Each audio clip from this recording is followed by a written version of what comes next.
கரோஷன்ல இருந்துட்டு ஒரு முக்கியமான எம்சிக்யூ பார்க்க போறோம். Sacrificial production involves dash noble metal, active metal, plastic coating, DC current.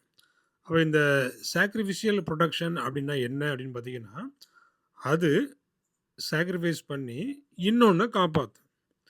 அதாவது ஒரு மெட்டல் பார்த்தீங்கன்னா, அது தன்னை சாக்ரிஃபைஸ் பண்ணி இன்னொரு மெட்டலை காப்பாற்றும். அதுக்கு பேர் தான் சாக்ரிஃபிஷியல் புரொடக்ஷன். அப்போ இதில் நோபல் மெட்டல், ஆக்டிவ் மெட்டல் பார்த்தீங்கன்னா ஆக்டிவ் மெட்டல். இப்போ இதில் மெக்னீசியம் இருக்குது, சிங்க் இருக்குது. முக்கியமாக சிங்கை வந்து யூஸ் பண்ணுவாங்க. அப்போ இந்த இரும்புக்கு மேலே இந்த சிங்கை வந்து கோட் பண்ணுவாங்க.